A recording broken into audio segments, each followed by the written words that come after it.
Hi everyone, स्वागत है आप सभी का एजुकेशन की 98 यूट्यूब चैनल में। सो फ्रेंड्स, आज हम कवर करने वाले हैं भारतीय राज्य व्यवस्था का 18वां अध्याय लोकसभा की 25 इम्पोर्टेंट प्रश्न है और ये लोकसभा के दूसरा पार्ट है। जी गाइस, ये दूसरा भाग है लोकसभा की। पहला पार्ट जो है हमने कवर कर चुके हैं। अगर आपने उसको अभी तक नहीं देखा है तो आप प्लीज़ जाकर जो है प्ले लिस्ट में चेक कर देख सकते हैं। तो चलिए फ्रेंड्स, आज की क्लास हम शुरू करते हैं और कवर करते हैं आज की क्लास के मोस्ट 25 इम्पोर्टेंट प्रश्न है लोकसभा का दूसरा पार्ट। सो फ्रेंड्स, ये रहा पहला प्रश्न है आपके सामने। लोकसभा में निम्नलिखित में से किसके लिए स्थान आरक्षित है? लोकसभा में निम्नलिखित में से किसके लिए स्थान आरक्षित है? तो किसके लिए स्थान आरक्षित है लोकसभा में? तो ये है किसके लिए? इनमें से सभी के लिए। किसके लिए? इनमें से सभी के लिए जो है ये स्थान आरक्षित है। ऑप्शन नंबर डी इसका सही जवाब हो जाएगा। तो ये कौन कौन से? अनुसूचित जाति, अनुसूचित जनजाति और अलंग भारतीय वर्ग। तो इन तीनों के लिए जो है ये स्थान आरक्षित है। तो ऑप्शन नंबर डी इसका सही जवाब हो जाएगा। अगला प्रश्न है, लोकसभा का चुनाव लड़ने के लिए इच्छुक व्यक्ति की न्यूनतम आयु होनी चाहिए। तो कितनी होनी चाहिए लोकसभा चुनाव लड़ने वाले इच्छुक व्यक्ति की न्यूनतम आयु? तो ये होनी चाहिए 25 वर्ष। कितनी होनी चाहिए? 25 वर्ष। ऑप्शन नंबर बी इसका सही जवाब हो जाएगा। ऑप्शन नंबर बी इसका सही जवाब हो जाएगा। अगला प्रश्न है, कौन सा राज्य सबसे अधिक प्रतिनिधि लोकसभा में भेजता है?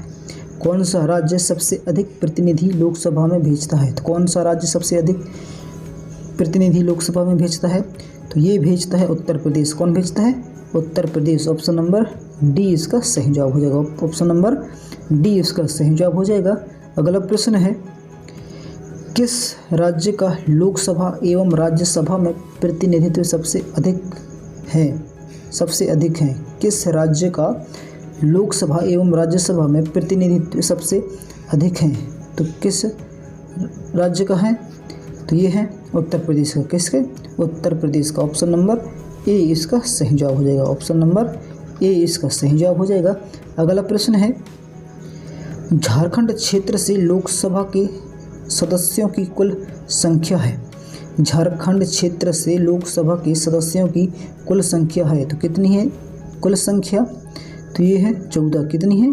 14। ऑप्शन नंबर ए इसका सही जवाब हो जाएगा। ऑप्शन नंबर ए इसका सही जवाब हो जाएगा। अगला प्रश्न है,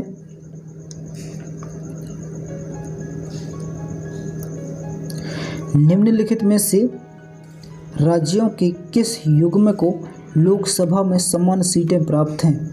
तो कौन सी युग्म को लोकसभा में समान सीटें प्राप्त हैं? तो ये है किसको? आंध्र प्रदेश और राजस्थान को। किसको? आंध्र प्रदेश तथा राजस्थान को। ऑप्शन नंबर डी इसका सही जवाब हो जाएगा। ऑप्शन नंबर डी इसका सही जवाब हो जाएगा। अगला प्रश्न है, उत्तर प्रदेश के अतिरिक्त लोकसभा में किन दो राज्यों का प्रतिनिधित्व सबसे अधिक है? उत्तर प्रदेश के अतिरिक्त लोकसभा में किन दो राज्यों का प्रतिनिधित्व सबसे अधिक है? तो किस सबसे अधिक हैं? तो यह है महाराष्ट्र और पश्चिम बंगाल। किसके? महाराष्ट्र और पश्चिम बंगाल के। ऑप्शन नंबर बी इसका सही जवाब हो जाएगा। ऑप्शन नंबर बी इसका सही जवाब हो जाएगा। अगला प्रश्न है, वर्तमान में किस राज्य का लोकसभा में अधिकतम सदस्यों की संख्या के हिसाब से दूसरे स्थान है? वर्तमान में किस राज्य का लोकसभा में अधिकतम सदस्यों की संख्या के हिसाब से दूसरा स्थान है? तो किसका दूसरा स्थान है? तो ये है किसका? महाराष्ट्र का। किसका? महाराष्ट्र का। ऑप्शन नंबर बी इसका सही जवाब हो जाएगा। ऑप्शन नंबर बी इसका सही जवाब हो जाएगा। अगला प्रश्न है, उत्तर प्रदेश के बाद सबसे अधिक संसदीय क्षेत्र किस राज्य में है? उत्तर प्रदेश के बाद सबसे अधिक संसदीय क्षेत्र किस राज्य में है? तो किस राज्य में है सबसे अधिक संसदीय क्षेत्र उत्तर प्रदेश के बाद? तो ये है कहाँ? महाराष्ट्र में। कहाँ पर? महाराष्ट्र में। ऑप्शन नंबर सी इसका सही जवाब हो जाएगा। ऑप्शन नंबर सी इसका सही जवाब हो जाएगा। अगला प्रश्न है, बिहार में लोकसभा की सीटों की कुल संख्या कितनी है? बिहार में लोकसभा की सीटों की कुल संख्या कितनी है? तो कितनी है बिहार में? तो यहाँ 40 है। कितनी है? 40। ऑप्शन नंबर ए इसका सही जवाब हो जाएगा। ऑप्शन नंबर ए इसका सही जवाब हो जाएगा। अगला प्रश्न है, छत्तीसगढ़ राज्य में लोकसभा के कितने निर्वाचन क्षेत्र हैं? छत्तीसगढ़ राज्य में लोकसभा के कितने निर्वाचन क्षेत्र हैं? तो कितने निर्वाचन क्षेत्र हैं छत्तीसगढ़ में? तो यहाँ पर हैं 11 निर्वाचन क्षेत्र। कितने हैं? 11। ऑप्शन नंबर बी इसका सही जवाब हो जाएगा। ऑप्शन नंबर बी इसका सही जवाब हो जाएगा। अगला प्रश्न है, निम्नलिखित 4 राज्यों में से किस राज्य में लोकसभा में सबसे कम सदस्य हैं? निम्नलिखित 4 राज्यों में से किस राज्य से लोकसभा में सबसे कम सदस्य हैं? तो कहाँ सबसे कम सदस्य हैं? तो ये है हरियाणा में। कहाँ पर है? हरियाणा में। ऑप्शन नंबर बी इसका सही जवाब हो जाएगा। ऑप्शन नंबर बी इसका सही जवाब हो जाएगा। अगला प्रश्न है, लोकसभा में किस संघ शासित क्षेत्र के सर्वाधिक प्रतिनिधित्व निर्वाचित होकर आते हैं? लोकसभा में किस संघ शासित क्षेत्र के सर्वाधिक प्रतिनिधि निर्वाचित होकर आते हैं? तो कहाँ से निर्वाचित होकर आते हैं? तो ये आते हैं दिल्ली से। कहाँ से? दिल्ली से। ऑप्शन नंबर ए इसका सही जवाब हो जाएगा। ऑप्शन नंबर ए इसका सही जवाब हो जाएगा। अगला प्रश्न है, संघ शासित क्षेत्र दिल्ली कितने प्रतिनिधि निर्वाचित कर लोकसभा में भेजता है?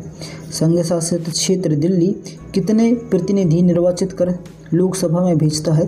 तो कितने सदस्य भेजता है? तो ये भेजता है 7। कितने भेजता है? 7 भेजता है। ऑप्शन नंबर बी इसका सही जवाब हो जाएगा। ऑप्शन नंबर बी इसका सही जवाब हो जाएगा। अगला प्रश्न है, लोकसभा का सामान्यतः कार्यकाल कितने वर्ष का होता है? लोकसभा का सामान्यतः कार्यकाल कितने वर्ष का होता है? तो कितने वर्ष का होता है? तो ये होता है 5 वर्ष का। कितने वर्ष का होता है? 5 वर्ष का। ऑप्शन नंबर सी इसका सही जवाब हो जाएगा। ऑप्शन नंबर सी इसका सही जवाब हो जाएगा। अगला प्रश्न है, आपातकाल के दौरान संसद लोकसभा का कार्यकाल एक बार में कितने समय के लिए बढ़ा सकती है? तो कितने समय के लिए बढ़ा सकती है एक बार में?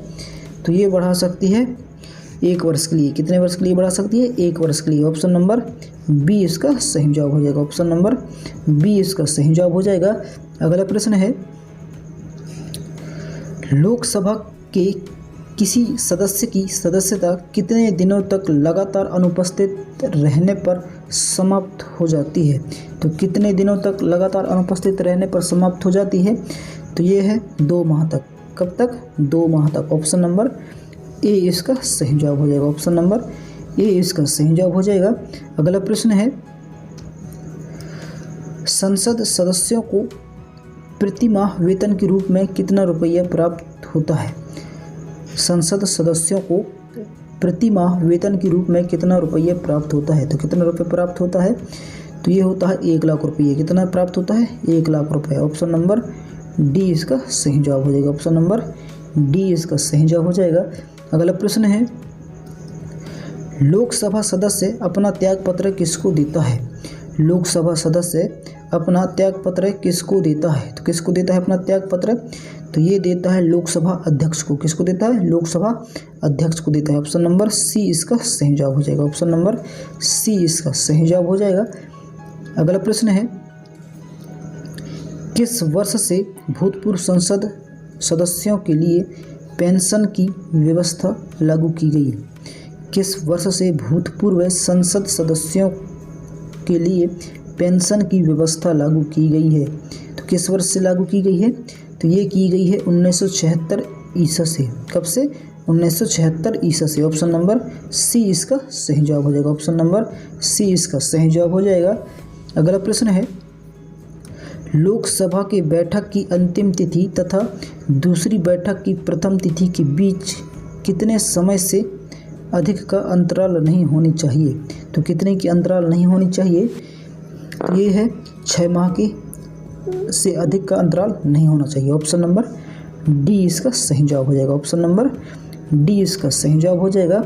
अगला प्रश्न है, एक वर्ष में लोकसभा की सामान्यतः कितने सत्र आयोजित किए जाते हैं? एक वर्ष में लोकसभा की सामान्यतः कितने सत्र आयोजित किए जाते हैं? तो कितने सत्र आयोजित किए जाते हैं? तो 3 सत्र आयोजित किए जाते हैं। कितने सत्र आयोजित किए जाते हैं? 3 सत्र। ऑप्शन नंबर सी इसका सही जवाब हो जाएगा। ऑप्शन नंबर सी इसका सही जवाब हो जाएगा। अगला प्रश्न है, राष्ट्रपति लोकसभा को कार्यकाल पूरा करने की पूर्व भंग कर सकता है। राष्ट्रपति लोकसभा को कार्यकाल पूरा करने की पूर्व भंग कर सकता है। तो किसकी सलाह पर भंग कर सकता है? तो ये कर सकता है प्रधानमंत्री की सलाह पर। किसकी सलाह पर? प्रधानमंत्री की सलाह पर ये जो है ये भंग कर सकता है। ऑप्शन नंबर ए इसका सही जवाब हो जाएगा। ऑप्शन नंबर ए इसका सही जवाब हो जाएगा। अगला प्रश्न है, लोकसभा सदस्य बनने के लिए योग्यता नहीं। लोकसभा सदस्य बनने के लिए योग्यता नहीं, तो कौन सा योग्यता नहीं है? तो ये है कि उम्र 30 वर्ष से कम ना हो। तो ये उम्र जो है होनी चाहिए। तो ऑप्शन नंबर बी इसका सही जवाब हो जाएगा। ऑप्शन नंबर बी इसका सही जवाब हो जाएगा। अगला प्रश्न है, आज का क्लास का अंतिम प्रश्न है, 10वीं अनुसूची के तहत लोकसभा के किसी सदस्य की अयोग्यता से संबंधित मुद्दे पर निर्णय कौन देता है? तो कौन देता है निर्णय? तो ये देता है अध्यक्ष। कौन देता है? अध्यक्ष देता है। ऑप्शन नंबर बी इसका सही जवाब हो जाएगा। ऑप्शन नंबर बी इसका सही जवाब हो जाएगा। सो फ्रेंड्स, कुछ इस तरह रहा आज का क्लास। अगर क्लास पसंद आए हो तो प्लीज़ वीडियो को लाइक कर अपने दोस्तों के पास शेयर करें, और पहली बार अगर विजिट किए हैं हमारे इस यूट्यूब चैनल में तो प्लीज़ चैनल को सब्सक्राइब कर बेल आइकन को ऑल प्रेस जरूर करें, ताकि आने वाले हर एजुकेशन वीडियो आप तक सबसे जल्द पहुंचे। और आपकी एक सब्सक्राइब से हमें मोटिवेट मिलता है कि हम आपके लिए नेक्स्ट वीडियो लेके आए। तो फ्रेंड्स, मिलते हैं नेक्स्ट वीडियो में। तब तक के लिए जय हिंद, वंदे मातरम। अपना ख्याल रखिए और तैयारी करते रहिएगा।